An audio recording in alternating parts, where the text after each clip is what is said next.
আপনারা কেমন আছেন সবাই? আমি আলহামদুলিল্লাহ ভালো আছি। আপনারা সবাই ভালো থাকেন, সুস্থ থাকেন, ইমানের সাথে থাকেন, তাওহীদের উপর থাকেন, এটাই আমরা কামনা করি। ইমানের উপর থাকাটা সবচেয়ে দামি একটা বিষয়, ঠিক কি না? আমার আগে যিনি কথা বলছিলেন উনি বলছিলেন যে এদেশে ইমানের আলোচনা কম হয়। কি করলে ইমান চলে যায়, ইমান নষ্ট হয়, ইমান প্রশ্নবিদ্ধ হয়, এ নিয়ে কথা এদেশে খুব কম। কিন্তু আসলে ইমান নিয়ে কথা হওয়া দরকার খুব বেশি। ঠিক, ইমানটা হতে হবে ইমানের মতো, যে ইমানে ভেজাল নাই, কোনো খাদ নাই, পরিপূর্ণ ইমান। আফাতুমিনুনা বিবাদিল কিতাব ওয়া তাকফুরুনা বিবাদ। আল্লাহ বলেন তোমরা কিতাবের কিছু মানবা কিছু ছাড়বা, এই মুমিন হইছো? এই মুমিন হইলে ডান্ডার বাড়ি রেডি আছে, যেরকম, ঠিক কিনা?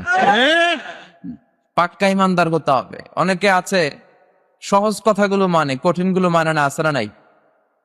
মিষ্টি খাওয়ার সুন্নত মানে, মায়ের খাওয়া যে সুন্নত মানে না, আছে না নাই? বিশ্বনবী মিষ্টি খেতেন, ঠিক। বুখারীর বর্ণনা, কানা রাসূলুল্লাহ সাল্লাল্লাহু আলাইহি ওয়াসাল্লাম ইউহিব্বু আল হালাওয়া ওয়াল আসাল। বিশ্বনবী মধু খেতে পছন্দ করতেন, আবার মিষ্টান্ন খেতে পছন্দ করতেন। মধু খান তো আপনারা? জি হ্যাঁ, মধু খাবেন বেশি করে। মধুর মধ্যে অনেক এনার্জি আছে, গ্লুকোজ, সুক্রোজ, ফ্রুক্টোজ, ফ্রুকটোজ, অনেক গুরুত্বপূর্ণ উপাদান আছে, যেগুলো খেলে আপনার দেহ সুস্থ থাকবে। দুইটা জায়গার ক্ষেত্রে এই কোরআনে শিফা শব্দ বলা হয়েছে, দুইটা জায়গায়। কয়টা জায়গায়? এক হচ্ছে কোরআন শিফা, ওয়া নুনাজ্জিলু মিনাল কোরআনি মা হুয়া শিফাউ ওয়া রাহমাতুল লিল মুমিনিন ওয়া লা ইয়াজিদুয যালিমিনা ইল্লা ফাসারা। কোরআন পড়লে শিফা। কোরআন পড়ে ফু দিলে অসুস্থ ব্যক্তিকে সুস্থ করে দেয় কে? সূরা ফাতিহার নাম হচ্ছে সূরাতুশ শিফা, দ্য সূরা অফ রেমেডি, আরোগ্য লাভ করার সূরা। সূরা ফাতিহা পড়ে ফু দিবেন, সুস্থ। বিশ্বাস হয় নাকি সন্দেহ সন্দেহ লাগে? সন্দেহ লাগলে কিন্তু ভালো হবে না, বিশ্বাস হইতে হবে। আপনার ইমানে যদি ঝামেলা থাকে তাহলে কিন্তু হবে না। অনেকে বলে হুজুর কত সূরা ফাতিহা পড়ে ফু দিলাম, কোনো কাম হয় না। এরকম ডাকাইত আছে না নাই? ওটা ডাকাইত, এটা কি? ওর ইমানে ঝামেলা। আপনার ইমান থাকতে হবে। ফু আর ফু পার্থক্য আছে না নাই? কেউ সারাদিন ফু দিয়ে মোমবাতি নিভাতে পারে না, আর অনেকে ফু দেয় পানির মধ্যে আগুন ধরে যায়, আছে না নাই? এজন্য বিশ্বাস থাকতে হবে। বিশ্বাস নিয়ে, ইখলাস নিয়ে যদি আপনি সূরা ফাতিহা পড়ে ফু দেন, অসুস্থকে সুস্থ করে দিবে কে? বিশ্বনবীর সাহাবারা সফরে বেরিয়েছেন আবু সাঈদ আল খুদরি রাদিয়াল্লাহু তাআলা আনহুর নেতৃত্বে। পথিমধ্যে দেখলেন এক গোত্রের এক সর্দার অসুস্থ। সামনে গেলেন, কি হয়েছে জিজ্ঞেস করলেন। সবাই বলে আমাদের নেতাকে, কোনো বর্ণনা এসেছে আকরাব, একটা বিচ্ছু, কোথাও এসেছে সুবহান, একটা সাপ কামড় দিয়েছে, হাইয়া, কামড় দেয়াতে সে বিষাক্ত হয়ে মারা যাবার উপক্রম। অনেক মন্ত্র তন্ত্র পরে অনেকে ফু দিচ্ছে, ছু মন্তর ছু, কালীকুত্তার গু। ছোট বাচ্চারা এরকম মন্ত্র পড়ে না, কিন্তু এই মন্ত্রে কাজ হচ্ছে না। বিষ্ণুনবীর সাহাবা বললেন আমার কাছে এমন এক জিনিস জানা আছে যেটা পরে ফু দিলে আল্লাহ ভালো করে দিবে। সুবহানাল্লাহ, সুবহানাল্লাহ বললেন আসো। আবু সাইদ খুদরি এসে শর্ত করলেন যে আমাকে ছাগল দিতে হবে এক পাল, ফু দিব, রকিয়া করবো। এটাকে বলে রকিয়া, মানে ঝাড়ফুঁক। তাবিজ ঝুরানো নিষেধ, কিন্তু ঝাড়ফুঁক করাকে সুন্নাহ বানিয়ে দিয়েছে বিশ্বনবী মুহাম্মদ সাল্লাল্লাহু আলাইহি ওয়াসাল্লাম। ঝাড়ফুঁক করবেন, তাবিজ ঝুলাবেন না। অনেকের তাবিজ আছে না নাই? অনেক ছেলেপেলারা গলায় ঝুলায়, হাতে ঝুলায়, আবার কোমরে ঝুলায়। ওটার নাম দিয়েছে কাইতন। এই কাইতন, তাবিজ, এগুলো ছিঁড়ে ফেলবেন। এগুলো ছিঁড়ে সূরা ফাতিহা, আয়াতুল কুরসি, 3 কুল, সূরা ইখলাস, সূরা ফালাক, সূরা নাস পড়ে ফু দিলে অসুস্থরে সুস্থ করে দেয় কে? আবু সাঈদ আল খুদরি রাদিয়াল্লাহু তাআলা আনহু, উনি বসলেন, বসে ফু দিলেন। প্রথম ফু দেয়াতে চোখ বন্ধ ছিল, চোখ খুলে ফেলছে। আবার ফু দেয়াতে শোয়া থেকে বসে গেছে। আরেকবার ফু দেয়াতে দাঁড়িয়ে হাঁটতে শুরু করেছে। তার মানে কোরআন পড়ে ফু দিলে সুস্থ করে কে? আরেকটা হচ্ছে মধু। মধু খেলেও সুস্থ করে দেয় কে? বেশি বেশি মধু খাবেন। মধুর ভেতরে আল্লাহ তাআলা শিফা দিয়ে দিয়েছে। তো বিশ্বনবীর সুন্নাহ আছে যেখানে, বরকত আছে সেখানে। এজন্য বিশ্বনবীর সুন্নাহর উপর থাকতে হবে, বিশ্বনবীর সুন্নাহর সাথে থাকতে হবে, তাহলে বরকত, ঠিক কিনা? আল্লাহ তুমি আমাদেরকে বোঝার তৌফিক দান করো না। আমরা যেন ইমানের উপর থাকতে পারি। আল্লাহ বলেন আফাতুমিনুনা বিবা'দিল কিতাব, কোরআনের কিছু মানবা কিছু ছাড়বা, তুমি মুমিন নও, তুমি মুনাফিক। চিল্লায় কোন ঠিক কিনা? আমরা কি মুমিন হতে চাই না মুনাফিক হতে চাই? আল্লাহ তুমি তৌফিক দাও। আরো জোরে পড়েন আমিন। আসুন আমরা আল্লাহর দরবারে শুকরিয়া জানাই যে আল্লাহ তাআলা এত বিশাল গ্যাদারিং, অনেক মানুষ বসে আছেন, যদ্দূর দাঁড়িয়ে আছেন তার চেয়েও বেশি। আপনাদের কাছে আমি কমিটির পক্ষ থেকে দুঃখ প্রকাশ করছি যে আরো ডবল প্যান্ডেল করতে পারলে আপনাদেরকে হয়তো অ্যাকোমোডেট করার সুযোগ হতো, কিন্তু অনেক লোক চলে এসেছেন আলহামদুলিল্লাহ। নাস্তিকের যে দলগুলো ইসলামের বিরুদ্ধে কথা বলে ওদের এখানে নজর করে দেখা দরকার যে এখানে আল্লাহর অলিরা ভিড় জমিয়েছে, জোরে কোন ঠিক কিনা? ওরা কিছু প্রাইভেট চ্যানেলের সামনে বসে বসে ইসলামের বিরুদ্ধে কথা বলে, ওরা মনে করে বাংলাদেশ থেকে ওরা ইসলামকে মুছে দিবে। ওদেরকে এইখানে দাওয়াত দেওয়া দরকার। ওরা যদি আধা ঘন্টা কোরআনের কথা শুনে আর আপনাদের স্লোগানগুলো শুনে, ওদের এইখানে ডায়রিয়া হয়ে যাবে।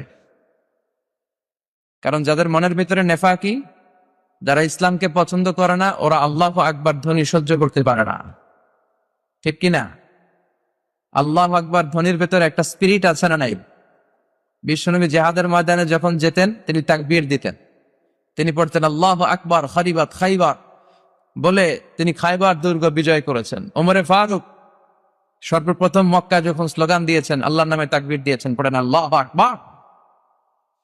এজন্য ওরা মনে করে ইসলাম ওরা মাটির নিচে গেড়ে দিবে ওদের বক্তব্য দিয়ে, কিন্তু ওরা জানে না ইসলাম হচ্ছে চারা বীজের মতো। বীজ চিনেন? চারা বীজ, এটা মাটিতে গেড়ে দিলে কি হয়? গাছ হয়ে উপরের দিকে উঠতে থাকে। সুবহানাল্লাহ পড়েন। ইসলামের ধরনটা তো এরকম, এটা চারা বীজ, এটার মাটিতে গেড়ে দিলে এটার আরো লাভ। সুবহানাল্লাহ পড়েন। ইসলামের বিরুদ্ধে কথা বললে অপপ্রচার গুলো প্রচার হয়ে যায়। সুবহানাল্লাহ পড়েন। বিশ্বনবীর কণ্ঠে কোরআন শুনে হাজার হাজার মক্কার মুশরিক কাফের মুসলমান হতে শুরু করেছে। আবু জাহেল বলল, খবরদার কেউ যেন মুহাম্মদের কণ্ঠের কোরআন তেলাওয়াত শুনতে না যায়, কেউ যেতে পারবে না, ঘোষণা দিয়ে দিয়েছে। সামনেই ছিল হজের সিজন। আবু জাহেল বলল, মক্কায় ঢোকার যতগুলো গেট আছে প্রত্যেকটি গেটে দাঁড়িয়ে তোমরা হাজী সাহেবদেরকে বলবা যে মক্কাতে নতুন এক পাগল এসেছে, পড়েন না আউযুবিল্লাহ। যারাই এই পাগলের কথা শুনে তারা নিজেরাও পাগল হয়ে যায়। এজন্য হজ করতে আসছো ভালো কথা, হজ করবা, জমজমের পানি নিবা, খেজুর খাবা, কিন্তু মোহাম্মদ পাগলের কাছে যাওয়া যাবে না।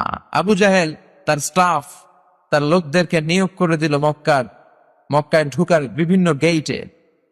তো তারা সেখানে দাঁড়িয়ে আবু জাহেলের কথা মতো সব আগন্তুক হাজীদেরকে বলতে আরম্ভ করলো, খবরদার মক্কায় নতুন এক পাগল আসছে, নাম মোহাম্মদ, ওর কাছে যাওয়া যাবে না।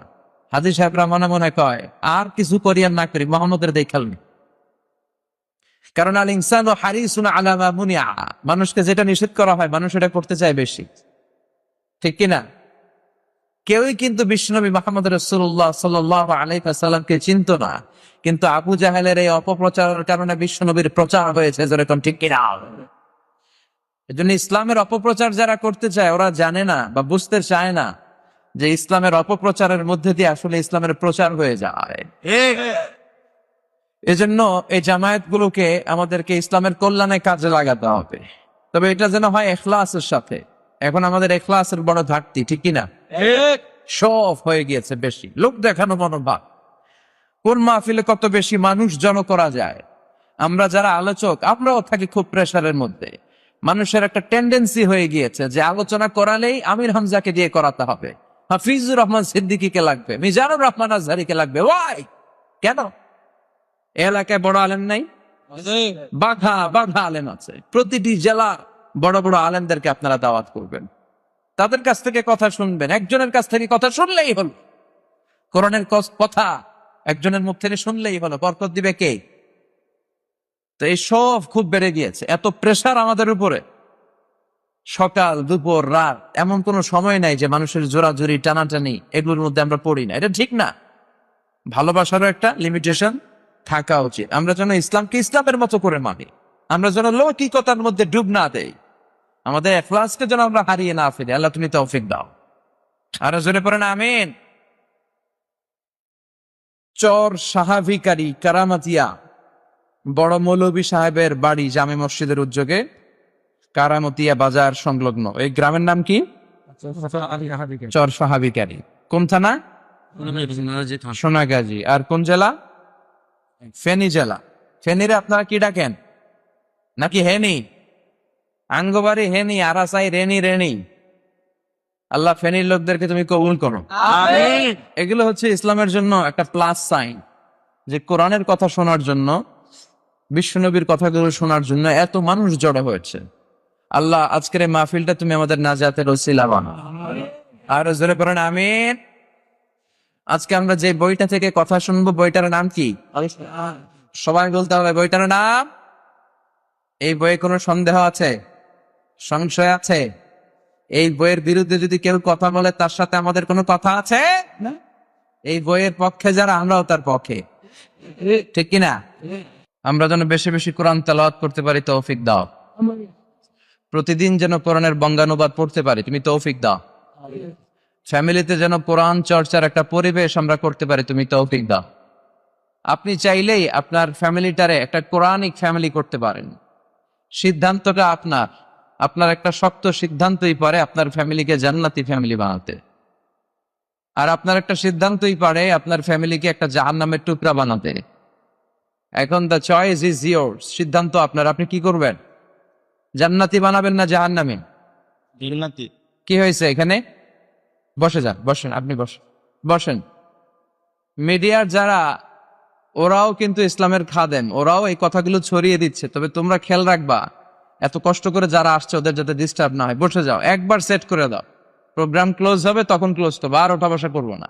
কারণ অনেক বড় গ্যাদারিং, এখানে অর্গানাইজিং কমিটি চাইলেও এটার পরিবেশকে নিয়ন্ত্রণ রাখা সম্ভব না, আউট অফ কন্ট্রোল। তো সেক্ষেত্রে সবার সহযোগী হতে হবে। মিডিয়া, ভলান্টিয়ার্স, আগন্তুক শ্রোতা, মেহমান যারা স্টেজে আছে। আমার এক আত্মীয়, উনি আলোচনা করে, এত লোক বসছে স্টেজে, হুজুর সহ স্টেজ ভাঙ্গা পড়ছে। আমার আয়সা বলতেছে, মাওলানা আমার তো উপরে অভিনাজিল হয়েছে। বললাম, আপনার উপর আবার ওহি আসলো কোত্থেকে? আপনি নবুয়তি দাবি করতেছেন নাকি? বলতেছে না, আমি আলোচনা করতেছিলাম, সভাপতি টভাপতি সব ভাঙ্গা পড়ছি আমরা। তো এজন্য আউট অফ ক্যাপাসিটি যেন কিছু না হয়। অনেক জায়গায় এত মানুষ হয়, তো লোক দেখে অর্গানাইজিং কমিটি বলে, হুজুর সামনে টানে। কি করেন? মুরিদ টিন চিনেন? ওই মুরিদ টিনের মতো আপনি লোকজন ইয়ে করেন। তো এই যে এত মানুষ সামনে টানলে ক্যামেরা ট্যামেরা প্যান্ডেল সহ পিছনে ভাঙ্গা পড়বে, ঠিক কিনা? তো শীতের রাত একটু গাদাগাদি করে বসলেও মজা আছে নাই? পৃথিবীর অনেক দেশে আবার এরকম শীত নাই, আমাদের দেশে যেরকম শীত। রেখলাতা শীতারি শীতের কথা আল্লাহ কোরআনে ঢুকাই দিছে, সুবহানাল্লাহ পড়ে। তো এই জন্য একটু নীরবতা বজায় রাখতে হবে। যারা আলোচক তাদেরকে মন খুলে প্রাণ খুলে কথা বলে দেওয়ার সুযোগ করে দিতে হবে। এখানে বিশৃঙ্খলা, ওখানে আওয়াজ, ওখানে ওঠা বসা, এরকম হলে কথা বলা যায়? কথা বলা যায় না। তো আপনারা একটু নীরবতা বজায় রাখবেন, একেবারে পিন ড্রপ সাইলেন্ট, পিন পতন নীরবতা। ডানে বায়ে, সামনে পেছনে কোথাও যেন আওয়াজ না হয়। বিশৃঙ্খল কোনো জায়গায় আমি বক্তব্য করতে পারি না। আপনারা সুশৃঙ্খল হয়ে বসেন। আমরা মহাবিশ্বের মহাবিশ্বয় মহাগ্রন্থ আল কোরআন আল কারীম থেকে প্রাণ খুলে আজকে কথা শুনবো, পড়েন ইনশাআল্লাহ। আল্লাহ তুমি কবুল করো। সব জায়গায় আল্লাহর নাম আছে না নাই? নামাজে, একামাতে, কোরবানিতে, জিকিরে প্রথমে আল্লাহ আল্লাহ, শেষেও আল্লাহ আল্লাহ, আকাশে আল্লাহ আল্লাহ, জমিনে আল্লাহ আল্লাহ। পড়েন সবাই, প্রথমে আল্লাহ আল্লাহ, শেষেও আল্লাহ আল্লাহ, আকাশে আল্লাহ আল্লাহ, জমিনে আল্লাহ আল্লাহ। আবার পড়েন, প্রথমে আল্লাহ আল্লাহ, শেষেও আল্লাহ আল্লাহ, আকাশে আল্লাহ আল্লাহ, জমিনে আল্লাহ আল্লাহ। নিখিল জান গায়ে গুণগান তার নামে গায়, আমরাও গাহি তাআলা হামদে বারি তাআলা, হামদে বারি তাআলা, হামদে বারি তাআলা। সুবহানাল্লাহ পড়া। ওয়াল আউয়াল ওয়াল আখির ওয়াল যাহির ওয়াল বাতিন। তিনিই প্রথম, তিনিই শেষ, তিনিই প্রকাশ্য, তিনি গোপন। সুবহানাল্লাহ পড়া। আল্লাহর নামের জিকির সবসময় অন্তরে রাখার দরকার আছে না নাই? আল্লাহ তুমি তৌফিক দাও। আমি আজকে যে সূরাটা তেলাওয়াত করেছি সূরাটার নাম হচ্ছে সূরাতুদ দাহর বা সূরাতু আল ইনসান। ইনসান মানে হচ্ছে মানুষ। ইনসান মানে কি? সূরার নাম হচ্ছে সূরাতুল ইনসান। চিল্লায় বলেন সূরার নাম। আরো জোরে বলেন সূরার নাম সূরাতুল ইনসান। এই সূরাটি মাক্কি সূরা। কি সূরা? আমি যখন বক্তব্য করি আমি কনসিডার করি যারা আমার সামনে বসে আছে তারা আমার ছাত্র, আর আমি শিক্ষকের পর্যায়ে বসে আছি। তো যখনই প্রশ্ন করবো আওয়াজ করে উত্তর দেওয়ার দরকার আছে না নাই? সূরার নাম সূরাতুল ইনসান। চিল্লায় বলেন সূরার নাম। এটা মাক্কি সূরা। কি সূরা? আয়াত 31টা। কয়টা? শুধু আল ইনসানি এই সূরার নাম নয়, এই সূরার আরেকটা নাম আছে, সেটা হচ্ছে সূরাতু আত-তাহার। কি নাম? আল্লাহ বলেছেন এই সূরার শুরুতে হিনুম মিনাদ দাহার, এখান থেকে আত-তাহার শব্দটাকে সূরার নামকরণ করা হয়েছে। সুবহানাল্লাহ বলেন। আর যেহেতু প্রথমে আছে হাল আতা আলাল ইনসান, সেই হিসাবে ইনসান অনুযায়ী এই সূরার নামকরণ করা হয়েছে সূরাতুল ইনসান। পড়েন সুবহানাল্লাহ। এই সূরাটাকে বিশ্বনবী সাল্লাল্লাহু আলাইহি ওয়াসাল্লাম জুমার দিন, সহিহ বুখারীর বর্ণনা, এগুলো হচ্ছে ইনফরমেশন, খুব জরুরি ইনফরমেশন, আমলের নিয়তে শুনেন। জুমার দিন ফজরের নামাজের ফরজ 2 রাকাতের দ্বিতীয় রাকাতে বিশ্বনবী এই সূরাটা তেলাওয়াত করতেন। সুবহানাল্লাহ। আর প্রথম রাকাতে পড়তেন সূরাতু আস-সাজদা, আলিফ লাম মিম তানজিলুল কিতাব লা রাইবা ফি মির রাব্বিল আলামিন। তাই না? এই আস-সাজদা দিয়ে জুমার দিন ফজরের সালাতের প্রথম রাকাত, আর আল ইনসান দিয়ে জুমার দিন ফজরের সালাতের দ্বিতীয় রাকাত। চিল্লা একদম ঠিক কিনা? মানুষ হচ্ছে কোরআনের কেন্দ্রীয় আলোচ্য বিষয়, the central theme of the Holi Quran. আপনাকে যদি কেউ প্রশ্ন করে what is the central theme of the Holi Quran, কোরআনের কেন্দ্রীয় আলোচ্য বিষয় কি, যদিও এটা নিয়ে পৃথিবীতে অনেক ডিবেট আছে। কেউ বলেছে কোরআনের subject matter or the central theme of the Holi Quran হচ্ছে যিকরাল আখিরা, আখিরাতের স্মরণ। কোরআনের 30 পারায় যা আছে এক কথায় যদি কেউ বলতে চায় তাহলে বলবে এটা আখিরাতের স্মরণ। এটা ঠিক। আবার কেউ কেউ বলেছে কোরআনের সেন্ট্রাল থিম হচ্ছে কানেক্টিভিটি উইথ ইউর লর্ড, আল্লাহর সাথে আপনার সম্পর্ককে কিভাবে বাড়ানো যায়, কোরআনে এই কথাই বলা হয়েছে। কিন্তু সবচাইতে প্রণিধানযোগ্য যে কথা সেটা হচ্ছে কোরআনের কেন্দ্রীয় আলোচ্য বিষয় হচ্ছে মানুষ। কোরআনের কেন্দ্রীয় আলোচ্য বিষয় কি? আমরা কি? আমরা সবাই কি? মানুষ। আমরা হচ্ছি কোরআনের কেন্দ্রীয় আলোচ্য বিষয়, কারণ কোরআনে যা বলা হয়েছে সব মানুষকে নিয়ে বলা হয়েছে। কোরআনে যা আছে সব মানুষের কথা। কোরআনে যত কথা, এই কথাগুলো সব মানুষের জন্য কথা। চিল্লায় পড়েন আল্লাহু আকবার। মানুষকে আল্লাহ তাআলা পৃথিবীতে অনেক অনেক বেশি মর্যাদা দিয়েছে। তাই কোরআন চায় মানুষকে মানুষের মতো বানাতে। আমরা প্রায় একটা কথা শুনি যে আমাদেরকে মানুষের মতো মানুষ হওয়া উচিত, শুনি না? আমাদের আব্বা আম্মারা বলে না বাবা মানুষের মতো মানুষ হইও, কি বলে? তো কোরআন পড়লে আপনারা মানুষের মতো মানুষ হবে। কোরআনের introductory Surah, preface of the book, মানে কোরআনের ভূমিকা হচ্ছে সূরাতুল ফাতিহা। ফাতিহাটাকে যদি বাদ দেন তাহলে কোরআনের সর্বপ্রথম সূরা কি? বাকারা। বাকারা মানে কি? গাফি। আর কোরআনের সর্বশেষ সূরার নাম কি? আওয়াজ করে বলে নাস। নাস মানে কি? মানুষ। শুরু করলেন বাকারা দিয়ে, মানে পশু দিয়ে, শেষ করলেন মানুষ দিয়ে। এর মানে হচ্ছে আল্লাহ বুঝাতে চাইলেন 30 পারার এই কোরআন যদি পড়ো, পশুত্বের যে প্রবৃত্তি তোমার আছে এটা ডিলিট হয়ে তুমি মানুষের মতো মানুষ হয়ে বেরোবা। এজন্য কোরআন এসেছে আমাদেরকে মানুষের মতো মানুষ বানাতে। আমরা মানুষের মতো মানুষ হতে চাই। চিল্লায় বলেন ঠিক কিনা? কিন্তু পৃথিবীতে মানুষের বড় অভাব। এজন্য প্রায় বলা হয় বাড়ছে জনসংখ্যা কিন্তু কমছে মানুষ। এই কথাগুলো আমরা প্রায় শুনি না? বাড়ছে জনসংখ্যা, কমছে মানুষ। তার মানে চোখে আমরা যা দেখি এগুলো মানুষ না। অনেকে বলে হুজুর কি বলেন, পৃথিবীতে মানুষ নাই? পৃথিবীতে তো মানুষ আছে প্রায় 700 কোটি। না, এগুলো মানুষ না, এগুলো জনসংখ্যা। এগুলো কি? জনসংখ্যা। মানুষ হওয়া এত সহজ নয়। মানুষ হওয়া অনেক কঠিন। কারণ ছাগলের পেট থেকে কিছু বেরোলে ওটা ছাগল হয়, গরুর পেট থেকে বেরোলে গরু হয়, মহিষের পেট থেকে বেরোলে মহিষ হয়, কিন্তু মানুষের পেট থেকে বেরোলেই ওইটা মানুষ হয় না, ওইটার মানুষ করতে হয়, ওইটার মানুষ বানাতে হয়। আবার গরুকে কেউ কোনোদিন বলে না তুই গরুর মতো গরু হ, বলে? গরু পালেন কে? হাত তোলেন তো দেখি, হাত তোলেন না, দেখছেন? আরে হাত তোলেন। বিশ্বনবী তো ছাগল গরুগুলো পালতেন, ছাগল পালতেন বিশ্বনবী, হাত তোলেন। অনেক পাওয়া গেছে এখন, আলহামদুলিল্লাহ। হাত নামান, এটা অনেক ভালো পেশা, চমৎকার পেশা, এটা নবীদের পেশা। বিশ্বনবী নিজে দুধ দহন করতেন। বিশ্বনবী যখন হিজরতে যাচ্ছিলেন, মক্কার কাফিরদের অত্যাচারিত হয়ে বিশ্বনবী যখন হিজরতে যাচ্ছেন, তখন প্রচন্ড ক্ষুধার্ত সাইয়েদনা আবু বকর, বিশ্বনবীর সাথে কোনো খাবার নাই, তাও পরিচিত পথ দিয়ে যাচ্ছেন না, যেখানে কিছু ছাগল বকরি পাওয়া যাবে, কিনে খাওয়া যাবে।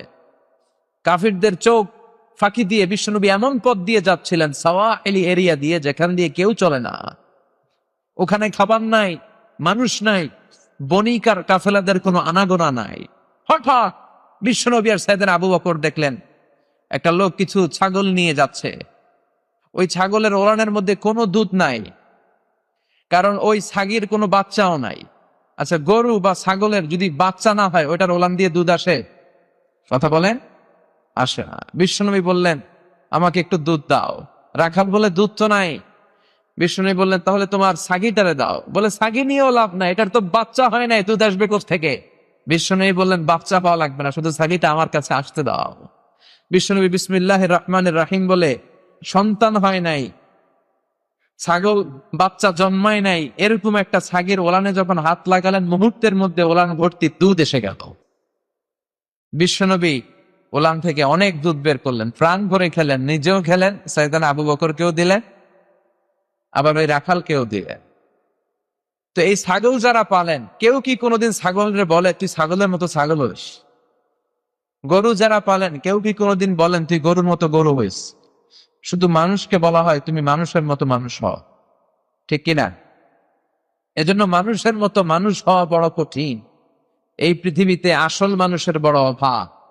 এই দুনিয়া এখন তো আর সেই দুনিয়া নাই, মানুষ নামের মানুষ আছে, দুনিয়া বোঝাই, সেই মানুষের ভিড়ে আমার আসল মানুষ নাই, ঠিক কিনা? আসল মানুষের বড় অভাব। এজন্য কোরআন এসেছে আমাদেরকে মানুষের মতো মানুষ বানাতে। আমরা যদি মানুষের মতো মানুষ হতে চাই, যে বইটার সাথে আমাদের সম্পর্ক বাড়াতে হবে, বইটার নাম, আরো জোরে বলেন, বইটার নাম কি? কোরআন। মানুষকে আল্লাহ এত মর্যাদা দিয়েছে, মানুষ যদি শ্রেষ্ঠ হয় তাহলে সে শ্রেষ্ঠত্বে ফেরেশতাকে ছাড়িয়ে যায়, আবার মানুষ যদি নিকৃষ্ট হয় তাহলে সে পশুত্বকেও হার মানায়। সুবহানাল্লাহ বলবেন না? বিশ্বনবীকে নিয়ে যখন সাইয়েদনা জিবরিল মেরাজ রজনীতে উপরে উঠতে শুরু করলেন, সিদরাতুল মুনতাহা নামে একটা জায়গা আছে, বর্ডার এরিয়া, এতটুকু এসে সাইয়েদনা জিবরাইল বললেন ইয়া রাসূলুল্লাহ, এর উপরে আর আমার যাওয়ার সুযোগ নাই। সাইয়েদনা জিবরাইলকে আল্লাহ তাআলা 600 পাখা দিয়েছে, সহিহ মুসলিমের বর্ণনা। কান রাসূলুল্লাহ সাল্লাল্লাহু আলাইহি ওয়াসাল্লাম রাআ জিবরিলা ওয়া লাহু 600 জানাহ। আল্লাহ রাসূল সাল্লাল্লাহু আলাইহি ওয়াসাল্লাম সাইয়েদনা জিবরাইলকে ওনার নিজ আকৃতিতে জীবনে 2 বার দেখেছে। কয়বার? বিশ্বনবী দেখেছেন যে আল্লাহ তাআলা ওনাকে 600 পাখা দিয়েছে। কয়শো? সাইয়েদনা জিবরাইল বললেন ইয়া রাসূলুল্লাহ, ইয়া হাবিবাল্লাহ, এই জায়গার নাম সিদরাতুল মুনতাহা, সীমান্ত বৃক্ষ, বড়ই গাছ, এইটা হচ্ছে আমার লাস্ট ডেস্টিনেশন। এটার উপরে আর যাওয়ার সুযোগ আমার নাই। আমার সৃষ্টির পর থেকে আজ পর্যন্ত লক্ষাধিক নবীর কাছে আমি ওহী নিয়ে গিয়েছি, এই জায়গায় কান পেতে আল্লাহর আদেশ শুনেছি, আল্লাহর দেয়া বাণী নিয়ে নবীদের কাছে পৌঁছে দিয়েছি। আজ পর্যন্ত আমিও জিবরাইল আল্লাহর দেখি নাই। এটা আমার শেষ বর্ডার গো নবী, এখান থেকে আমি উপরে যেতে পারবো না। যদি 1 ইঞ্চি আল্লাহর অনুমতি ছাড়া আমি উপরে যাই, আমার 600 পাখা জ্বালিয়ে সারখার করে দিবেন কে? ও নবী, এখান থেকে আপনার খেলা শুরু, আমার খেলা শেষ। আল্লাহু আকবার। যান, উপরে যান, রবের সাথে মিটিং করে আসেন, সাক্ষাৎ করে আসেন। রব্বুল আলামিন আপনাকে সারপ্রাইজ দেওয়ার জন্য ওনার আরো সে অপেক্ষা করছে, উপরে যান, মিটিং শেষে আবার আসলে আমার এখানে পাবেন। সুবহানাল্লাহ। 1 ইঞ্চি উপরে গেলে আমার পাখা জ্বলে যাবে। তার মানে মানুষ যখন শ্রেষ্ঠ হয়, সে শ্রেষ্ঠত্বে ফেরেশতাকে ছাড়িয়ে যায়। সুবহানাল্লাহ পড়েন। আর যদি নিকৃষ্ট হয়, সে পশুত্বকেও হার মানায়। সে শুধু পশুই হয় না, আল্লাহ বলে পশুর চেয়েও খারাপ। এরকম আছে না নাই? দেখবেন একটা পশু আর একটা পশুকে সহজে মারতে চায় না, আর নিজ গোত্রীয় হলে তো মারবেই না। ছাগল ছাগলরে হত্যা করে, আপনি দেখাতে পারবেন না আমাকে। একটা হাতি আর একটা হাতিকে হত্যা করছে, দেখাতে পারবেন? কথা বলা যায়, কথা বোঝা যাচ্ছে না বোধ হয়। একটা বাঘ রিজিকের তাগিদে হরিণকে খায়, কিন্তু একটা বাঘ কি আর একটা বাঘকে মারে? একটা শিয়ালকে আর একটা শিয়ালকে মারে? কিন্তু মানুষ মানুষকে মারে না? মারে, বিভিন্ন পদ্ধতিতে মারে। গুলি করে মারে, ফাঁসি দিয়ে মারে, গুম করে মারে, ক্রস ফায়ারও মারে। বিচার বহির্ভূত এরকম হত্যা এই দেশে আছে না নাই? পশুর চেয়েও খারাপ, মেরে ফেলে। আবার আপনি কখনো শুনবেন না একটা সিংহ আর একটা সিংহকে মেরে 10টা টুকরা করেছে। একটা হাতি আর একটা হাতিকে মেরে 20 টুকরা করেছে, কিন্তু মানুষ করে না। একটা মানুষ আর একটা মানুষকে শুধু নৃশংস হত্যাই করে না, 10 টুকরা করে, 15 টুকরা করে, বস্তাবন্দি করে, খাল আর ডোবাতে ফেলে দিয়ে আসে। 3 দিন 4 দিন পর এই লাশ ভেসে ওঠে, মোটা লাশ, পত্রিকায় বিভৎস চেহারা আমরা প্রায় দেখি না? একটা প্রাণী তার স্বগোত্রীয় প্রাণীকে পুরো বন থেকে গ্রাম থেকে তাড়া করতে চায় না, কিন্তু মানুষ আগুন জ্বালিয়ে জনপদের পর জনপদ সরকার করে দেয়, বোমা মেরে শহরের পর শহর জ্বালিয়ে দেয়। জাপানের হিরোশিমা নাগাসাকিতে আমেরিকার সোলজাররা 2য় বিশ্বযুদ্ধে 2টা বোমা ফেলেছে, লিটল বয়, ফ্যাট ম্যান। যে পাইলটরা উপর থেকে এই বোমাগুলো মারছে তারাও মানুষ, আর যাদেরকে মারার জন্য নিচে বোমা ফেলতেছে তারাও মানুষ। আল্লাহ বললেন উলাইকা কাল আনআম বাল হুম আযাল। আল্লাহ বললেন লাহুম কুলুবুন লা ইয়াফকাহুনা বিহা ওয়া লাহুম আ'য়ুনুন লা ইউবসিরুনা বিহা ওয়া লাহুম আযানুন লা ইয়াসমাউনা বিহা উলাইকা কাল আনআমি বাল হুম আযাল উলাইকা হুমুল গাফিলুন। পড়েন আল্লাহু আকবার। আল্লাহ বললেন ওদের হৃদয় আছে, হৃদয় দিয়ে হৃদয়ঙ্গম করে না। ওদের চোখ আছে, চোখ দিয়ে ওরা দেখে না। ওদের কান আছে, কান দিয়ে ওরা শোনে না। ওরা হলো পশুর মতো, শুধু পশুর মতোই নয়, ওরা পশুর চাইতেও নিকৃষ্ট। চিল্লা এখন ঠিক কিনা? তার মানে মানুষ খারাপ হলে মানুষের চেয়ে খারাপ কেউ হয় না, আর মানুষ যদি ভালো হয় মানুষের চেয়ে ভালো কেউ হতে পারে না। এজন্য মানুষকে নিয়ে স্বয়ং মানুষেরই কৌতূহলের কোনো শেষ নেই। বিজ্ঞানীরা বলে মানুষ হচ্ছে হোমোস্যাপিয়েন্স প্রজাতির। সায়েন্স নিয়ে যারা পড়ো তারা এগুলো জানবা। হোমোস্যাপিয়েন্স কি বলে? হোমোস্যাপিয়েন্স। এরপরে জার্মানের একজন দার্শনিক ছিল কার্ল মার্কস, উনি বলেছিলেন যে মানুষ নিয়ে গবেষণা করতে করতে এক পর্যায়ে উনি এই সিদ্ধান্তে এসেছেন যে মানুষ হচ্ছে পেট সর্বস্ব জীব। মানে food problem is the main problem of human being. খাদ্যের সমস্যা, পেটের সমস্যা মানুষের বড় সমস্যা। পেট ঠান্ডা তো দুনিয়া ঠান্ডা, ঠিক কিনা? যেন বাংলাদেশে বলে যে পেটে খেলে পিঠে সয়, ঠিক কিনা? উনি বলেছেন পেটের সমস্যা বড় সমস্যা। এরপর রাশিয়ান আরেকজন দার্শনিক, স্কলার, ফিলোসোফার, ওনার নাম হচ্ছে ভ্লাদিমির লেনিন। সহজে সংক্ষেপে লেনিন বলেন নাকি। লেনিন এসে বলল না, পেটের সমস্যা বড় সমস্যা নয়, মানুষের বড় সমস্যা হচ্ছে সেক্স সমস্যা। সেক্স ঠান্ডা তো সব ঠান্ডা। তার যৌন সমস্যার সমাধান হয়ে গেল, তো সব সমস্যার সমাধান হয়ে গেল। এরপরে ইংল্যান্ড থেকে চার্লস রবার্ট ডারউইন সে বলে মানুষের পেটের সমস্যাও বড় সমস্যা না, সেক্স সমস্যাও বড় সমস্যা না। মানুষ আসলে মানুষই না, মানুষ হলো বান্দর। মানুষ কি? বানর। বানর থেকে সময়ের বিবর্তনে, কালের আবর্তনে এটা মানুষ হয়ে গেছে। মাথার তার ছিঁড়ে গেলে মাথার মধ্যে কানেক্টিভিটি আছে না, এই নিউরন কানেক্টিভিটিতে ঝামেলা হলে যা হয় আর কি। তাহলে একদল বলে মানুষের পেটের সমস্যা বড় সমস্যা, আরেক দল বলে যৌন সমস্যা বড় সমস্যা, আরেক উল্লুকা পাঠা বলে মানুষই না, মানুষ হলো বান্দর। আল্লাহ বলেন না, মানুষের পেটের সমস্যা সবচেয়ে বড় সমস্যা নয়, মানুষের যৌন সমস্যা বড় সমস্যা নয়।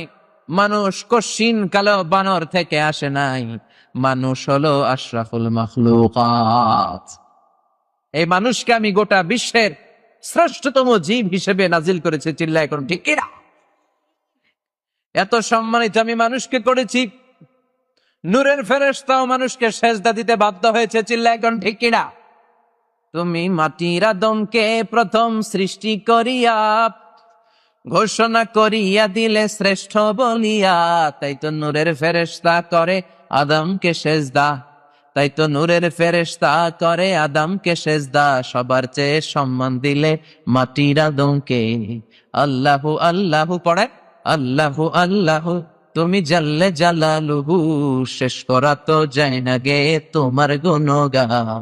আল্লাহু আল্লাহু সুবহানাল্লাহ। এজন্য আল্লাহ বললেন, ওয়ালাকাদ কাররামনা বনি আদম ওয়া হামালনাহুম ফিল বাররি ওয়াল বাহরি ওয়া রাযাকনাহুম মিনাত তাইয়্যিবাতি ওয়া ফাদ্দালনাহুম আলা কাসীরিম মিম্মান খালাকনা তাফদীলা। আল্লাহু আকবার। আমি মানুষকে অনেক সম্মান দিয়েছি, মানুষকে আমি জলস্থলে বিচরণের সুযোগ করে দিয়েছি,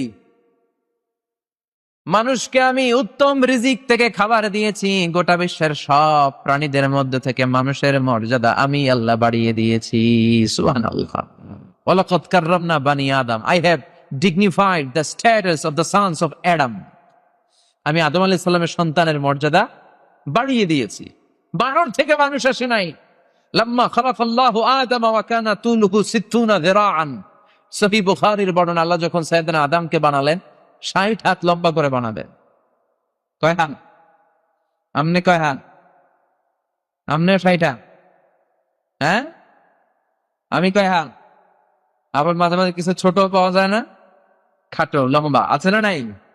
আল্লাহ বললেন 60 হাত লম্বা করে আমি আদমকে বানালাম। আবার কিয়ামতের দিন বিচার শেষে যখন তোমরা জান্নাতে ঢুকবা, তোমাদের আকৃতি 60 হাত লম্বা করে দিবে কে? তাহলে মানুষ হলো আশরাফুল মাখলুকাত। এই সৃষ্টিকুলের মধ্যে সবচাইতে সেরা হচ্ছে মানুষ। চিল্লায় বলেন, সৃষ্টির মধ্যে সবচাইতে সেরা কে? আবার আল্লাহ বলেন, মানুষকে শুধু আমি আশরাফুল মাখলুকাতই বানাই নাই, মানুষকে আমি আমার খলিফা বানিয়েছি।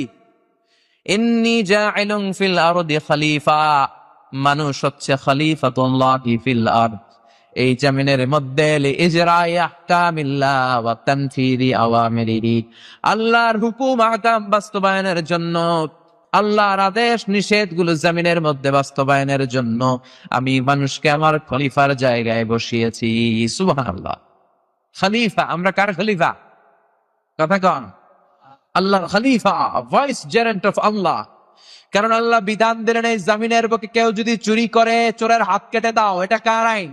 السارق والسارقة فاقطعوا أيديهما جزاء بما كسبا نكالا من الله والله عزيز حكيم. If anyone steal something very precious from the society, the government should cut down his right hand. চুরি করলে, দামি জিনিস চুরি করে যদি প্রমাণিত হয়, গভর্নমেন্ট তলোয়ার দিয়ে ওর ডান হাতটা কেটে ফেলে দিবে। চিল্লা এখন ঠিক কিনা? আইনটা কা বাংলার জমিনে বাস্তবায়ন হয়? চোরের বিচার আছে নাকি চোরের গলায় মালা? মদিনাতে বনু মাখজুমিয়া গোত্রের এক মেয়ে, খুব প্রেস্টিজিয়াস এক ফ্যামিলির মেয়ে, চুরিতে ধরা পড়ল। সাহাবীরা কয়, এই মহিলার হাত যদি নবী কেটে দেয়, মদিনায় তো মারামারি লেগে যাবে। সবাই উসামাকে বলল, উসামা তোরে বিশ্বনবী বড্ড ভালোবাসে, তুই বিশ্বনবীকে চেয়ে বল এই মেয়ের হাত কেটে দিয়েন না। ওসামা এসে বলে, নবী সবাই আমারে ধরছে, একটা কথা বলতে বলবো? বিশ্বনবী বলেন, ওসামা বল। ওসামা বলেন, নবী মেয়েটার হাত কেটে দিয়েন না, মাফ করে দেন। বিশ্বনবীর চেহারাটা রে মুহূর্তে আগুনের গোলার মতো লাল বানিয়ে দিল কে? বিশ্বনবী বললেন, ওসামা, এত স্পর্ধা তুই কই পেলি? চোর চুরি করে প্রমাণিত হলে হাত কেটে দাও, আইনটা কার? আল্লাহর দেয়া আইনের ব্যাপারে আমার কাছে এসে তুই চুন্নির ব্যাপারে সুপারিশ করিস? কে তোরে দিলে এত সাহস? লাউ আন্না ফাতিমাতা বিনতি মুহাম্মাদিন সারাকাত লাকাতা মুহাম্মাদুন ইয়াদাহা। শুধু ওই মেয়ে কেন, আমার কলিজার টুকরা নয়নের মণি ফাতেমাও যদি আজকে চোরের ব্যাপারে, চুরি করার ব্যাপারে সাব্যস্ত হয়ে যেত, ফাতেমাও যদি চুরি করত, ফাতেমার ডান হাতটা কেটে দিতে আমি নবী 1 সেকেন্ডও দেরি করতাম না। 1 সেকেন্ডও দেরি করতাম না, তলোয়ারটা খুলে ফাতেমার ডান হাতটা কেটে নিতাম। চিল্লা এখন ঠিক কিনা? তো বাংলাদেশে যে চোরগুলো আছে এগুলোর এরকম বিচার হওয়ার দরকার আছে না নাই? এতেরও এরকম বিচার হওয়া দরকার। চোরের হাত কেটে দিলে আর চুরি থাকবে না।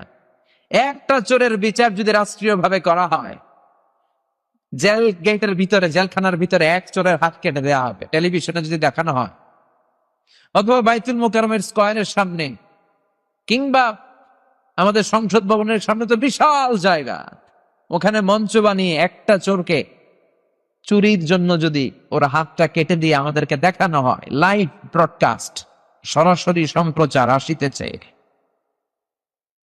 বাংলাদেশে একটা চোরও থাকবে? কথা কন, থাকবেন। তবে এই বিচারগুলো করতে হবে স্বচ্ছ, ট্রান্সপারেন্ট ওয়েতে। লাউ সুর, কত সুর, মুরগি সুর, এই সুর না। যারা 1000 কোটি টাকা চুরি করে, দেশের টাকা বিদেশে পাচার করে, দেশের সব খাইয়া দেশের রে ফতুর বানায় দেয়, এরকম চোর আছে না? বড় চোরগুলো আগে। এরকম কিছু বড় চোরের বিচার হলে এ বাংলার জমিনে আর কোন চোর জন্মাবে না। চুরি করার আগে 10 বার ভেবে নেবে। চিল্লায় বলেন ঠিক কিনা? ধর্ষণ করলে ইসলামের বিচার আছে না নাই? অবিবাহিত করলে 100 বেত দাও, বিবাহিত করলে পাথর মেরে দেহটারে উড়িয়ে দাও। তাই এরকম একটা বিচার যদি করে দেখাতে পারে প্রধানমন্ত্রী, বাংলার জমিনে আর ধর্ষক খুঁজে পাওয়া যাবে না, পাওয়া যাবে না। নামাজ না পড়লে 5 বেত, সবাই রে। বক্তা নামাজ না পড়লে বক্তার পিছনে 5 বেতের দরকার আছে না নাই? খতিব যদি নামাজ না পড়ে খতিব রে দেওয়ার দরকার আছে না নাই? এমপি না পড়লে এমপি রে, মন্ত্রী না পড়লে মন্ত্রী নেই। কথা কম, আর উপরে যাওয়ার দরকার নেই। তার মানে নিয়মটা সবার জন্য এরকম হওয়া দরকার যে নামাজ পড়বে না তো 5 বেত, কারণে হয় না। সবার জন্য আল্লাহর আইন সমান। এজন্য আল্লাহ বললেন, গোলাম, তোকে আমি খলিফা বানিয়েছি, আমার প্রতিনিধি। কোরআনে দেয়া আমি আল্লাহর যত বিধান আছে, আহকাম গুলো আছে, দুনিয়ার বুকে তুই পালন করবি, তাই তুমি আমার খলিফা। সুবহানাল্লাহ। এজন্য আল্লাহ বললেন, মানুষকে আমি শুধু আশরাফুল মাখলুকাত বানাই নাই, মানুষকে শুধুমাত্র কেবলমাত্র আমি আমার খলিফা বানাই নাই, মানুষকে আমি চমৎকার একটা চেহারা দিয়ে তৈরি করেছি। পড়েন সুবহানাল্লাহ। লাকাদ খালাকনাল ইনসানা ফি আহসানি তাকওয়িম। মানুষকে উত্তম একটা ডিজাইন দিয়ে, কাঠামো দিয়ে আমি তৈরি করেছি। মানুষের মতো কেউ হয় না, মানুষের সৌন্দর্যের সাথে তুলনা হয়? কথা বলেন। একটা মানুষ যদি কালো হয়, স্কিন কালার ব্ল্যাক, তারপরও তার চেহারা একটা সৌন্দর্য আছে না নেন? এই জন্য স্কিন কালার কালো হইলেই মনে করেন না এটা সুন্দর না। ধলাই যে হতে হবে নট নেসেসারি। মানুষটা যেমন হোক, তার চেহারার মধ্যে অপূর্ব একটা সৌন্দর্য ঢুকিয়ে দিয়েছে কে? এই জন্য আল্লাহ বললেন, গোলাম, এই কিতাব যদি পড়ো, কিতাব যদি মানো, কিতাবের বিধানগুলা যদি তুমি মেনে চলো, তাহলে মানুষের মতো মানুষ তোমারে বানায় দিবে কে? এজন্য মানুষের নামে আল্লাহ একটা সূরা দিলেন, সূরার নাম সূরাতুল ইনসান। চিল্লায় বলেন সূরার নাম কি? সবাই আমার সাথে পড়েন, আউযু বিল্লাহি মিনাশ শাইতানির রাজিম, বিসমিল্লাহির রহমানির রহিম। হাল আতা আলাল الإنسان حين من الدهر لم يكن شيئا مذكورا. قرآن الله أكبر. هل أتى على الإنسان حين من الدهر. লাম ইয়াকুন শাইআম মাযকুরা। প্রতিটি মানুষের জীবনেই এমন একটা সময় এসেছে উল্লেখ করার মতো সে কিছুই ছিল না। সে ছিল জিরো, জিরো থেকে আঙ্গুরে হিরো বানাইছে কে? আমার কোনো নাম ছিল না, গ্রাম ছিল না, আমার কোনো পরিচয় ছিল না, এত ক্ষুদ্র ছিলাম আমি, এত তুচ্ছ ছিলাম আমি, এত নগণ্য ছিলাম আমি। এই নগণ্য তুচ্ছ ক্ষুদ্র অবস্থা থেকে এই বিরাট অবস্থায় আমারে নিয়ে আসলো কে? আল্লাহ বললেন লাম ইয়াকুন শাইআম মাযকুরা, কিছুই ছিলি না। মানুষের সৃষ্টি তত্ত্বের দিকে ইঙ্গিত করি আল্লাহ আমাদেরকে রিমাইন্ডার দিলেন যে তুই কি ছিলি, কোথায় ছিলি, একটা নজর করে দেখ। উল্লেখ করার মতো তুই কিছুই ছিলি না। এই পৃথিবীতে মানুষ তৈরির তিনটা ক্যাটাগরি। ক্যাটাগরি নাম্বার 1, বাবাও নাই, মাও নাই, সৈয়দনা আদম, ঠিক কিনা? আবার মা আছে, বাবা নাই। এই পদ্ধতিতে আল্লাহ কাকে বানিয়েছেন? ঈসা আলাইহিস সালাম। আবার দুনিয়ার সব আমরা সলিমুদ্দি আর কলিমুদ্দি, আমাদের বাবাও আছে, মাও আছে। সৈয়দনা আদম আলাইহিস সালামকে আল্লাহ তাআলা তিনটা স্টেজে তৈরি করেছেন। প্রথমে সৈয়দনা আদমের জন্য আল্লাহ তাআলা জমিন থেকে মাটি নিলেন, তিনিন লাযিব, এঁটেল মাটি। এঁটেল মাটি নিয়ে আকাশকে বললেন ইয়া সামাউ আমতিরি আলাইহি 40 সানা, ও আকাশ মাটির উপরে 40 বছর বৃষ্টি ঢাল। কয় বছর? 40 বছর বৃষ্টির পানিতে মাটি যখন মিশে গেল, মাটিটা হয়ে গেল হামাইম মাসনুন, কাদা মাটি। কি মাটি? এবার কাদা মাটি থেকে গেল 40 বছর। এরপর আল্লাহ সূর্যরে বললেন ইয়া শামসু হাররিকি আলাইহি 40 সানা, ও সূর্য এবার কাদা মাটির ভেতরে 40 বছর যাবত তুই তাপ দিতে থাক, কিরণ দিতে থাক।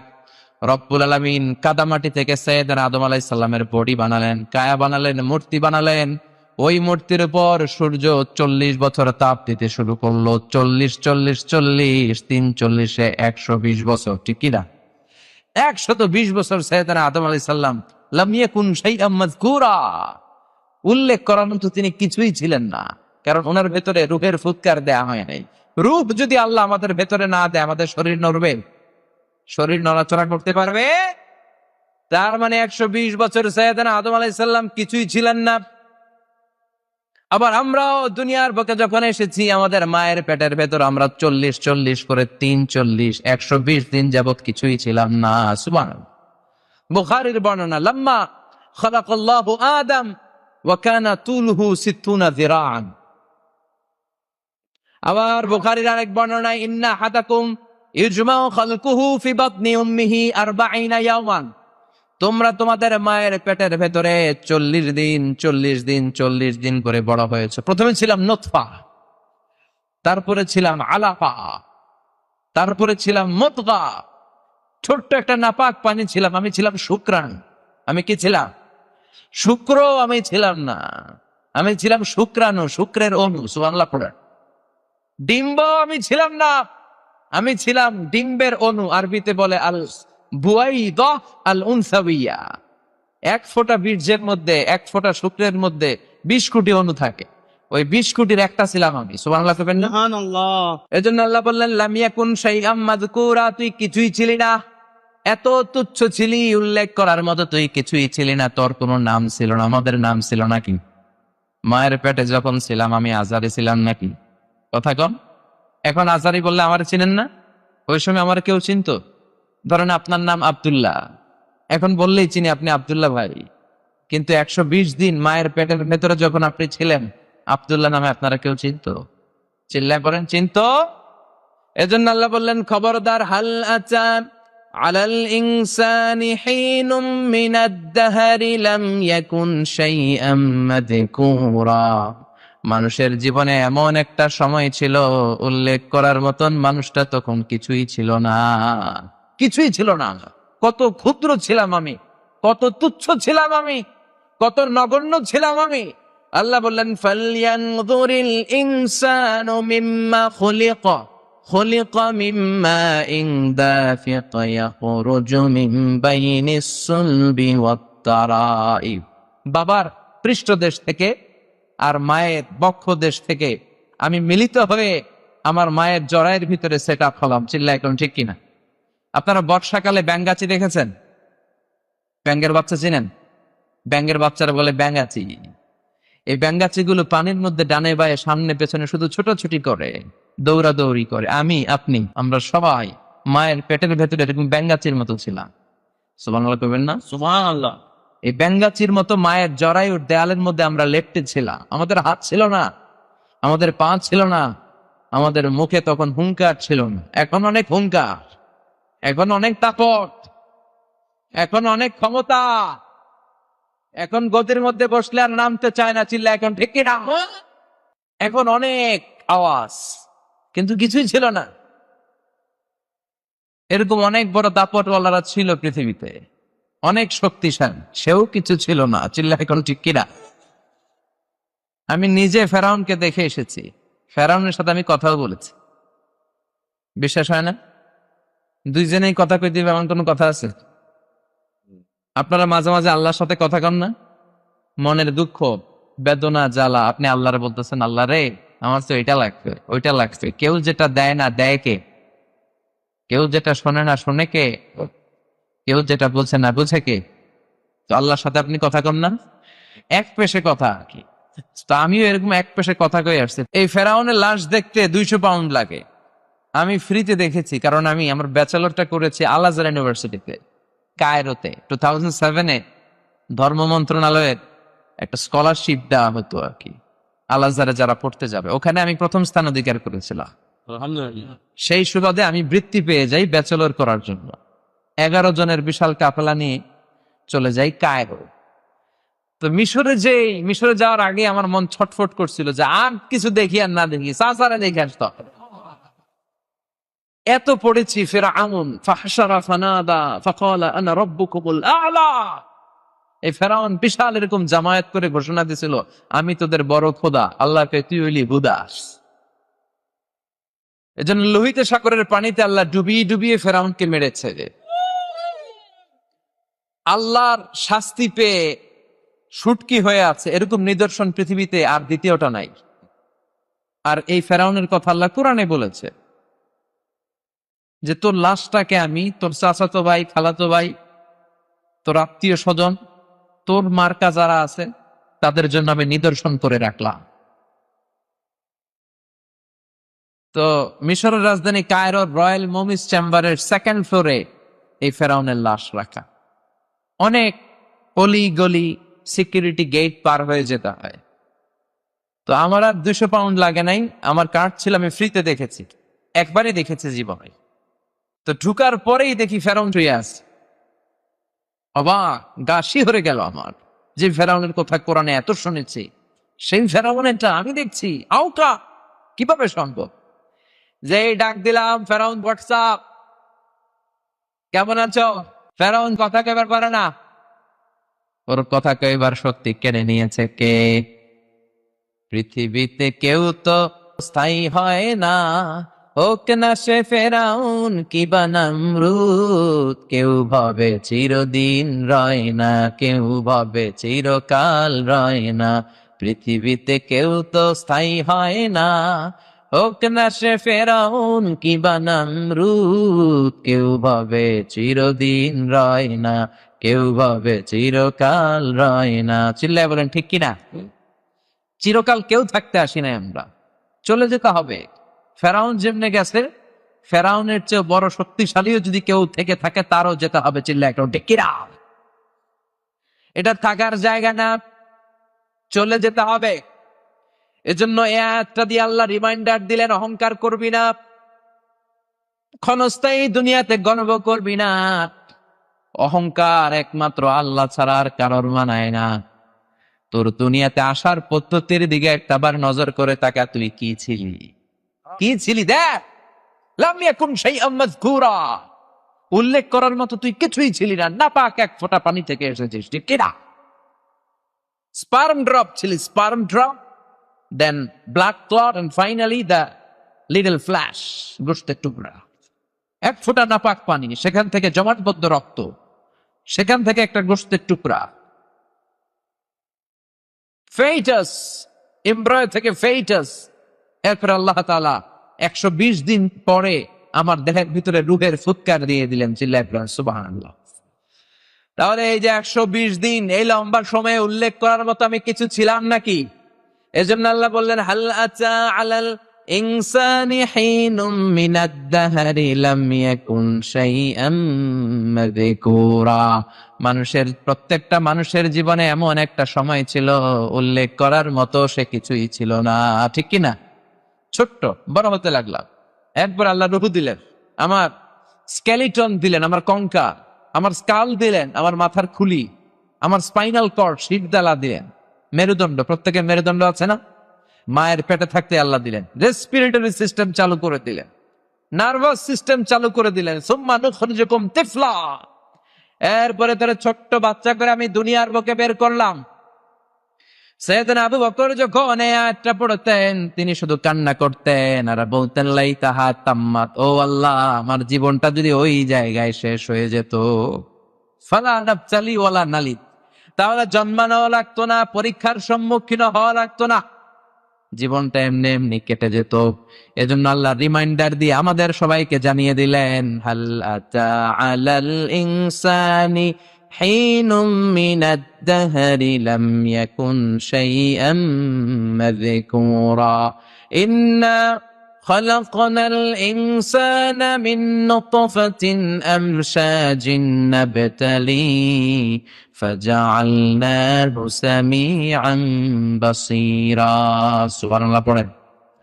আল্লাহ বললেন এরপরে তোদেরকে আমি বানালাম মিন নুতফাতিন আমশাজায় আখলাক, মিশ্রিত পানি থেকে, এক ফোঁটা শুক্রাণু এক ফোঁটা ডিম্বাণুকে মিশ্রিত করে মায়ের পেট থেকে তোরে আমি বড় করলাম, তোকে আমি সামিআন বাসীরা বানালাম, চোখ দিলাম, তোকে আমি কান দিলাম।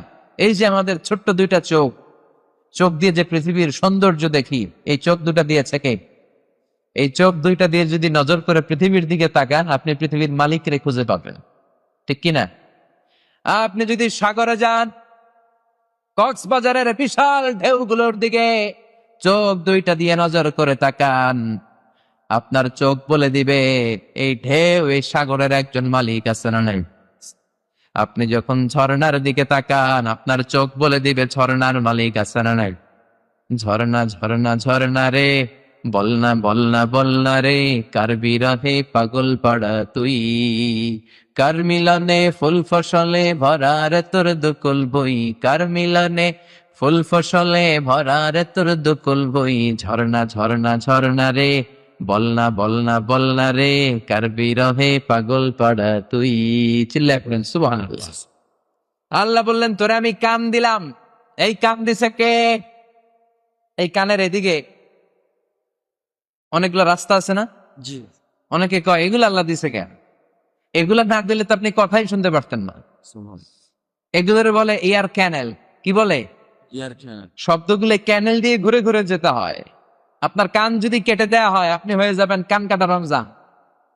এই কান কাটা রমজান আলী হইলে আপনি কিছুই শুনতে পাবেন না। সাউন্ডের ওয়েভ আছে, সাউন্ড ওয়েভ, শব্দ তরঙ্গ আমাদের শ্রবণ ইন্দ্রিয়ের মধ্যে অনুভূতি জায়গায় কথা শুনবা। এই সাউন্ড ওয়েভস গুলো এই এয়ার ক্যানেল দিয়ে ঢুকতে হয়, ঢুকে ঢুকে কানের ভেতরে একটা এয়ার ড্রাম আছে, ওই এয়ার ড্রামের ভেতর দিয়ে এটা ঢুকে যায়। মানুষের দেহে 206টা হাড়। কয়টা? এই 206টা হাড়ের মধ্যে থেকে সবচাইতে ছোট হাড় এটা আল্লাহ কানের ভিতরে ঢুকাই দিছে। সুবহানাল্লাহ বাড়িতে গিয়া এই হাড়টির আবার 3টা অংশ, আউটার ইয়ার, মিডল ইয়ার, ইনার ইয়ার। আউটার ইয়ারে ধাক্কা মারে, সেখান থেকে ইলেকট্রিক্যাল সিগন্যালের মধ্য দিয়ে এটা ট্রান্সমিট করে মিডল থেকে ইনার ইয়ারে নক করে। ওইখানে হেয়ারিং নার্ভ আছে, ব্রেনের ভিতরে হেয়ারিং নার্ভ আছে, মানে শুনবার জন্য যেই স্নায়ুগুলো দরকার সেখানে যে টাচ করে, ওই শব্দ তরঙ্গ ওখানে টাচ করার পরে এরপরে কথাগুলো আমরা শুনতে পাই। দেখেন একটা কথা বললেই আমরা শুনি, কিন্তু এই শোনার ভিতরে কত কাজ আছে, এই কাজগুলো করে দেয় কে? যত জায়গায় কোরআনের ভেতরে সামিআন আছে, বাসীরান আছে, আল্লাহ আগে সামি আনলেন। তার মানে মানুষের কান দিয়ে শোনার শক্তি চোখ দিয়ে দেখার আগে অর্জিত হয়, ঠিক কিনা? বাচ্চা যখন মায়ের পেটে থাকে তখন থেকেই বাচ্চা কান দিয়ে শুনতে পায়। সুবহানাল্লাহ কইবেন না? এই জন্য পেটের বাচ্চা নিয়ে যদি হিন্দি সিরিয়াল দেখেন ওইটাও বাচ্চা শুনে, ঠিক কিনা? পেটে বাচ্চা নিয়ে মেয়েগুলা যদি নাচানাচির অনুষ্ঠানে যায় গায়ে হলুদে যায়, হিন্দি সিরিয়াল গুলো দেখে, হিন্দি সিনেমা দেখে, ওইটার একটা প্রভাব বাচ্চার কানে আছে না নেই? আর পেটের বাচ্চাটারে নিয়ে প্রতিদিন সকালে রাতে যদি সূরা ইয়াসিন তেলাওয়াত করে, ওইটার প্রভাবও বাচ্চার কানে আছে না না? এজন্য দ্য ডিসিশন ইজ ইয়োর্স, সিদ্ধান্ত আপনার, আপনি কি করবেন। আল্লাহ বললেন শুধুই কান দেয় নাই, তোরে চোখ দিয়েছে কে?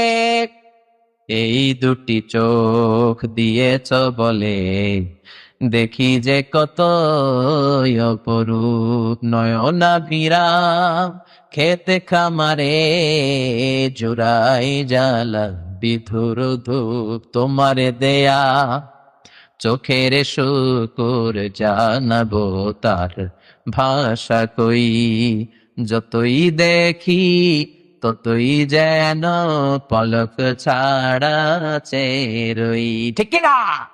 যতই দেখি সেজদা দিতে মনে চায়, যত আল্লাহর নাজ নিয়ামত গুলো দুটো চোখ দিয়ে দেখি, তত কপালটা ঘষে ঘষে সেজদা দিতে মন চায় কার? ততই জিকির করতে মনে চায় কার? লা ইলাহা লা ইলাহা ইল্লাল্লাহু মুহাম্মাদুর রাসূলুল্লাহ সাল্লাল্লাহু আলাইহি ওয়াসাল্লাম। সামিআন বাসীরা, আল্লাহ আমাদেরকে কান দিলেন, আল্লাহ আমাদেরকে চোখ দিলেন। 2 মিলিমিটার ডাইমেনশনের এই ছোট্ট চোখ, কাছের মানুষগুলোর যেমনে দেখি, ঠিক দূরের তারা, সূর্য, চাঁদ, এত হাজার মাইল উপরের বিমানগুলোর আমরা ঠিক তেমনি দেখি। সুবহানাল্লাহ পড়ে দেখলেই বুঝি আমরা কি কালার, কতটুকু ডিস্টেন্সে আছে। যারা মানুষের হিউম্যান অ্যানাটমি নিয়ে গবেষণা করে, তারা বলেছে যে human eyes can identify more than 10 million colours. মানুষের চোখ 10 লক্ষেরও বেশি ধরনের রং, 1 মিলিয়নে 10 লক্ষ, তার মানে 10 মিলিয়নে 1 কোটিরও বেশি ধরনের রং মানুষের চোখ শনাক্ত করতে পারে না। সুবহানাল্লাহ। এই ক্যামেরার ভিতরে মেগাপিক্সেল আছে না? চোখের ভিতরে এক একটা চোখে আল্লাহ 475 মেগাপিক্সেল ভরে দিচ্ছে। সব প্রাকৃতিক। চোখ যার নাই সে জানে চোখের কি দাম। চিল্লাই কর ঠিক কিনা? এই জন্য আল্লাহ বললেন ফাজআলনাহু সামিআন বাসীরা, তোকে আমি কান দিলাম, চোখ দিলাম। এরপর আল্লাহ বললেন ইন্না হাদাইনাহু সাবিলা ইম্মা শাকিরা ওয়া ইম্মা কাফুরা। আমি আল্লাহ তোকে হেদায়েত দিলাম। হেদায়েতের রাস্তা দেখিয়ে দিয়েছে কে? আল্লাহ ছাড়া কেউ আমাদেরকে হেদায়েত দিতে পারে নাকি? পৃথিবীতে কোন নবী হেদায়েত দিতে পারে? বুঝে শুনে উত্তর দিয়ে। নবী কিন্তু নবী হেদায়েত দিতে পারে? পৃথিবীতে অনেক বাবা ছিল নবী, ছেলের হেদায়েত হয়নি, আছে না নাই? ছেলে ছিল নবী, বাপের হেদায়েত হয় নাই, আছে না নাই? স্বামী ছিল নবী, স্ত্রীর হেদায়েত হয় নাই, আছে না নাই? স্ত্রী ছিল আল্লাহর ওলি, কিন্তু স্বামীর হেদায়েত হয় নাই, আছে না নাই? সাইয়েদনা ইব্রাহিম ছেলে নবী, কিন্তু বাপের কপালে ঈমান জোটে নাই, ঠিক কিনা? সাইয়েদনা নূহ আলাইহিস সালাম বাবা নবী, ছেলে কেনানের কপালে ঈমান জোটে নাই। সাইয়েদনা লূত আলাইহিস সালাম আল্লাহর নবী, কিন্তু লূত আলাইহিস সালামের স্ত্রীর কপালে হেদায়েত জোটে। আবার আসিয়া আল্লাহর প্রিয় বান্দি, আসিয়ার স্বামী ফেরাউনের কপালে হেদায়েত আছে নাকি? হেদায়েত দেয় কে? ইন্নাকা লা তাহদি মান আহাবাবতা ওয়ালাকিন্নাল্লাহা ইয়াহদি মান ইয়াশা। ও নবী, আপনি চাইলেই কাউরে হেদায়েত দিতে পারবেন না, হেদায়েত দেওয়ার মালিক কে? এজন্য আল্লাহ বললেন ইন্না হাদাইনাহু সাবিল, আমি পথ দেখিয়েছি। ইম্মা শাকিরা ওয়া ইম্মা কাফুরা। ডান দিক কোনটা, বাম দিক কোনটা, কোন পথে চললে জান্নাতে যাবি আর কোন পথে চললে জাহান্নামে যাবি, দুইটা পথ দেখিয়ে দিয়েছে কি? কিন্তু জোরাজুরি করে নাই। আল্লাহ আমাদেরকে ফ্রিডম দিয়েছে। এখানেই ফেরেশতা আর মানুষের মধ্যে পার্থক্য। ফেরেশতার কোনো স্বাধীনতা নাই, স্বাধীনতা আছে, কিন্তু মানুষকে স্বাধীনতা দিয়েছে কি? আল্লাহ বললেন চাইলে